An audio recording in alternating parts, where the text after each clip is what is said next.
ಡಿ.ಕೆ. ಶಿವಕುಮಾರ್ ಅವರ ಮನೆಯಲ್ಲಿ ಸಿದ್ದರಾಮಯ್ಯನವರು, ಸಿದ್ದರಾಮಯ್ಯ ಅವರ ಮನೆಯಲ್ಲಿ ಡಿ.ಕೆ. ಶಿವಕುಮಾರ್ ಅವರು ಇಬ್ಬರೂ ಕೂಡ ಪರಸ್ಪರರು ಬಂದು ತಿಂಡಿ ತಿಂದುಕೊಂಡು ಹೋಗಾದ ಮೇಲೆ ಇನ್ಮೇಲೆ ಏನಿದ್ರು ಸಿ.ಎಂ ಕುರ್ಚಿ ಕಿತ್ತಾಟ ಇರಲ್ಲ, ಸುಸೂತ್ರವಾಗಿ ಸರ್ಕಾರ ನಡ್ಕೊಂಡು ಹೋಗುತ್ತೆ ಅಂತ ಇತ್ತಲ್ಲ.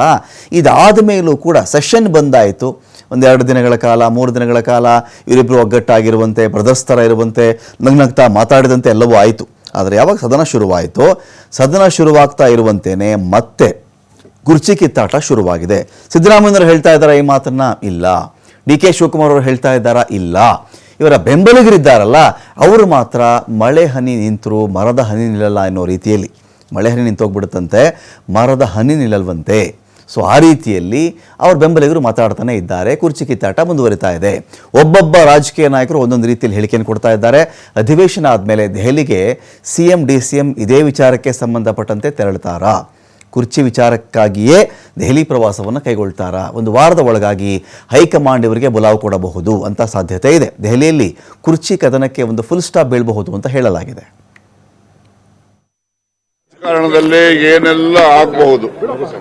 ರಾಜಕಾರಣ ಅಂತಕ್ಕಂಥದ್ದು ನಿಂತ ನೀರಲ್ಲ, ಅದನ್ನು ಹರಿತಕ್ಕಂಥ ನೀರು.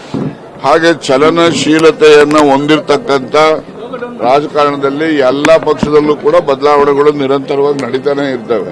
ಮಂತ್ರಿಗಳಾಗಬೇಕು ರಿಷಫಲ್ ಅಲ್ಲಿ ಅಂತಕ್ಕಂಥವರು ಬಹಳ ಜನ ಇದ್ದಾರೆ, ಮುಖ್ಯಮಂತ್ರಿಗಳಾಗಬೇಕು ಅನ್ನೋರು ಬಹಳ ಜನ ಇದ್ದಾರೆ. ಆದ್ರೆ ಈ ಗೊಂದಲವನ್ನು ಆದಷ್ಟು ಜಾಗ್ರತೆ ನಮ್ಮ ಕಾಂಗ್ರೆಸ್ ಪಕ್ಷದ ಹೈಕಮಾಂಡ್ ಅದನ್ನ ನಿವಾರಣೆ ಮಾಡಬೇಕು. ಆಸ್ ಆಫ್ ನಾವು ಯಾವುದೇ ಲೀಡರ್ಶಿಪ್ ಬದಲಾವಣೆ ಬಗ್ಗೆ ಇಲ್ಲ. ಸೊ ಹಾಗಾಗಿ ಅವ್ರ ಹೈಕಮಾಂಡ್ ಹಲವಾರು ವಿಷಯಗಳು ಕರೀತಾರೆ. ಸೊ ಹೋಗಿ ಮಾತಾಡ್ಕೊಂಡು ಬರ್ತಾರೆ, ಏನ್ ಪರಿಸ್ಥಿತಿ ಅದನ್ನ ತಿಳಿಸ್ತಾರೆ. ನನ್ನ ಪ್ರಕಾರ ಆ ಬದಲಾವಣೆ ಕೂಡ ಇದೆ. ಅದ್ರೊಳಗೆ ಇದಿಲ್ವಲ್ಲ, ಒಗ್ಗಟ್ಟಿದೆ ಅನ್ನೋದು ಏನ್ ಸುಳ್ಳಿಲ್ವಲ್ಲ, ಒಗ್ಗಟ್ಟಂತೂ ಇದೆ.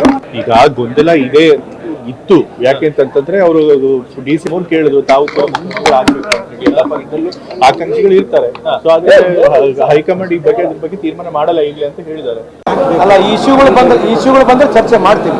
ಅಲ್ಲ, ಈಗ ಸಂಚಲನ ಏನ್ ಸೃಷ್ಟಿ ಆಗೋದು ಗೊತ್ತಿಲ್ಲ. We have been told very categorically by high command ನಾವು ಇದರ ಬಗ್ಗೆ ಮಾತನಾಡಬಾರ್ದು. ನಾನಂತೂ ಮಾತಾಡಕ್ ಹೋಗಲ್ಲ. ಮುಖ್ಯಮಂತ್ರಿಗಳು, ಉಪಮುಖ್ಯಮಂತ್ರಿಗಳು ಇಬ್ಬರು ಒಬ್ಬರೊಬ್ಬರ ಮನೆಗೆ ಹೋಗಿ ಪರಸ್ಪರವಾಗಿ ಏನು ಏರಿತ್ತು ಅದನ್ನ ಕ್ಲಿಯರ್ ಮಾಡಿ ಕೊಟ್ಟಿದ್ದಾರೆ. ವಿಷಯದಲ್ಲಿ ಎಲ್ಲ ಕಡೆ ಕಾರ್ಯಕ್ರಮ ಮಾಡ್ತಾ ಇದೀವಿ. ಡೆವಲಪ್ಮೆಂಟ್ ಬಗ್ಗೆ ಕಾರ್ಯಕ್ರಮ ಮೊನ್ನೆ ಹಾಸನಲ್ಲಿ ಆಯಿತು, ಮೊನ್ನೆ ಸಿಡ್ಲಘಟ್ಟದಲ್ಲಿ ಆಯಿತು, ಕೂಡ್ಲಿಗೆಲ್ಲಿ ಆಯಿತು. ನಡ್ತಾನೆ ಇದೆ. ಅವ್ರು ಏನಾರ ಹೇಳೋದಕ್ಕೆ, ಅವ್ರಿಗೆ ಹೇಳಲಿಕ್ಕೆ ಏನಾರ ಬೇಕಾದ್ರೂ ಅದನ್ನ ಹೇಳ್ತಾರೆ. ಹೊಟ್ಟೆ ಕೊಡೋದು ಅದರಿಂದ ಪ್ರಯೋಜನ ಏನಾಗಲ್ಲ.